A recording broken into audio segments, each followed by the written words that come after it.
बिस्मिल्लाहिर्रहमानिर्रहीम। अस्सलामुअलैकुम दोस्तों अल्लाह पाक से उम्मीद करता हूँ कि आप खैरियत से होंगे और अल्लाह पाक की हिफ्ज़ व अमान में होंगे।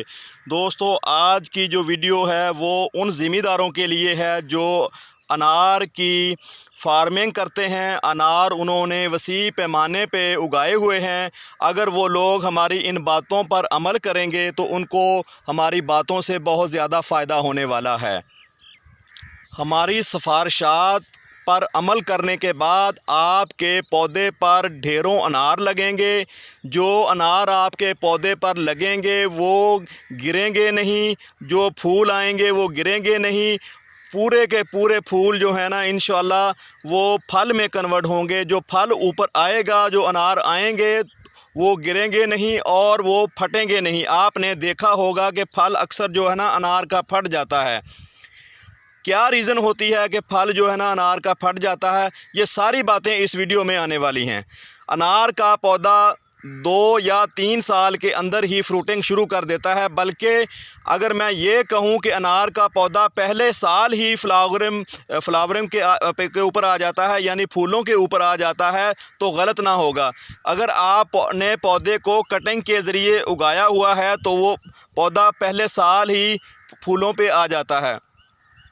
2 से 3 साल के अंदर जो है ना पौधे के ऊपर जुज़वी तौर पर फ्रूटिंग होती है, यानी कि 70% जो है ना 60-70% जो पौधा है जुज़वी तौर पर आपको फ्रूट देता है। अगर आपने अनार को कमर्शियली बुनियादों पर उगाया हुआ है तो आपको प्रॉपर फ्रूट हासिल करने के लिए 5 से 6 साल लग जाएंगे।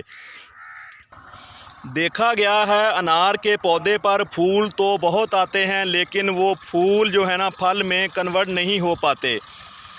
60% से ज़्यादा जो फूल हैं वो गिर जाते हैं, जो कि एक नॉर्मल बात है, क्योंकि पौधे पर उतने ही फूल ठहरते हैं जितनी उस पौधे की कैपेसिटी होती है फ्रूट देने की। बाकी जो फूल होते हैं पौधा गिरा देता है।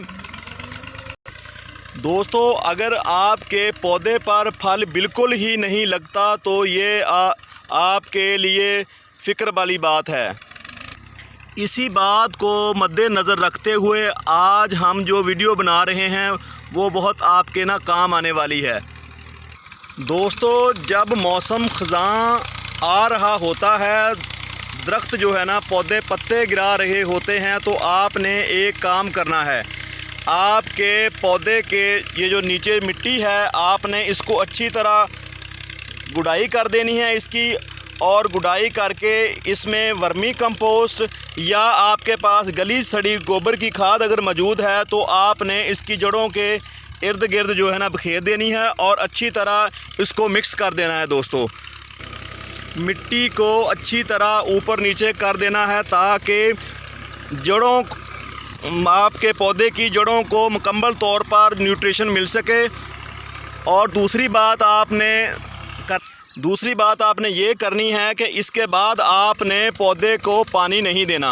1-2 दिन आपने पौधे को अच्छी तरह धूप लगानी है, यानी कि उस मिट्टी को जहां आपने गोबर की खाद जो है ना दी होगी, ताकि धूप देने से आपके पौधे की ये जड़ों को अगर कोई फंगस या कोई दूसरा डिज़ीज़ पैदा हो रहा है तो वो मर जाएगा और पौधे की जड़ें मजबूत हो जाएंगी। तो आपने 2 या 3 दिन उस पौधे की जड़ों को धूप देनी है, धूप लगानी है। यानी कि गोबर की खाद देने का एक और फ़ायदा होता है दोस्तों कि आगे सर्दियाँ आ रही होती हैं ख़ज़ां के बाद, तो जिस तरह हमें सर्दी लगती है तो पौधों को भी जो है ना सर्दी लगती है। और ये जो गोबर की खाद होती है दोस्तों, ये गर्म खाद होती है, ये पौधों को सर्दियों में काफ़ी हद तक राहत देती है। गोबर की खाद देने से दोस्तों पौधे की जड़ों को राहत तो मिलेगी, लेकिन इसके साथ साथ पौधे को न्यूट्रिशन भी मिलेगा। पौधे की जड़ें मजबूत होंगी तो पौधा मजबूत होगा। पौधों पर नई शाखें आएंगी, जो शाखें आएंगी वो सेहतमंद होगी। दोस्तों, आप ये देख रहे हैं यहाँ पे अनार जो है ना एक फटा हुआ है। इसका रीज़न ये होता है दोस्तों, इस पौधे में इस जो अनार का पौधा है इसमें जिंक की कमी है। जिंक की कमी की वजह से हमारा जब अनार हैं जो इस तरह फट जाते हैं। दूसरा, इसकी एक और वजह होती है कि अगर पानी कम दिया हो पौधे को तो भी ये जो है ना अनार इस तरह फट जाता है। क्योंकि इन पौधों को पानी की तो कमी नहीं है। हमें लगता है कि जिंक जो है ना, इसके अंदर जो जिंक की मकदार है वो कम है, इसलिए पौधों को जिंक आप लाजमी दें। इससे आपके जो फ्रूट है, आपने मेहनत की होती है वो ज़ाया नहीं होगी और जो फ्रूट है वो प्रॉपर तैयार हो जाएगा और आपका नुकसान नहीं होगा। दोस्तों, एक और काम जो आपने लाजमी करना है जब ख़ज़ां हो कि आपने अपने पौधों की अच्छी तरह प्रूनिंग कर देनी है। जो बीमार शाखें होती हैं या सूखी हुई शाखें होती हैं उनको तो आपने लाजमी रिमूव करना है।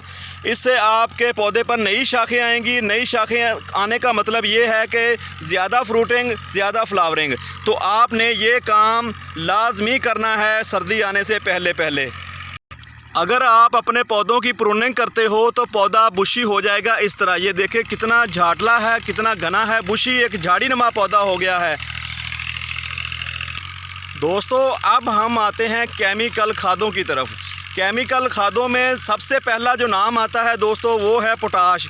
पोटाश पौधे के फल को लाने, फूलों को लाने और जो अपना फल होता है उसका साइज़ बढ़ाने में बहुत कारगर होती है।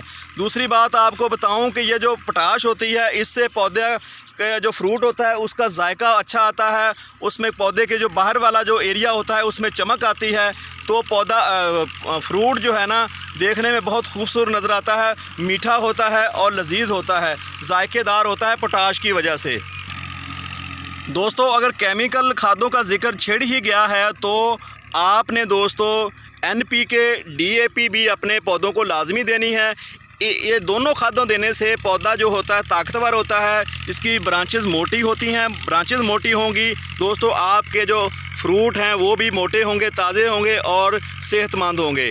तो दोस्तों, ये थी कुछ सिफारिशात जिन पर अमल करके आप दोस्तों बहुत सारा पैसा कमा सकते हो और बहुत सारे नुकसान से बच सकते हो। तो जिंक की बात कर रहा था दोस्तों, जिंक भी आपने लाजमी अपने पौधों को डालना है। जिंक से जैसा कि मैंने बताया कि बाज़ औक़ात जो है ना फ्रूट फट जाता है। फ्रूट फटने की 2-3 वजूहात होती हैं। एक वजह जो होती है वो जिंक की कमी होती है।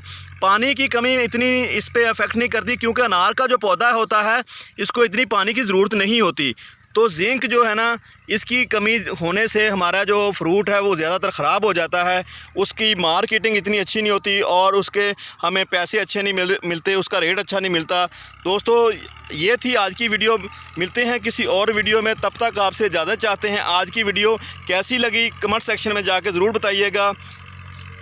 अगली वीडियो तक आपसे इजाज़त चाहते हैं। अल्लाह हाफिज़।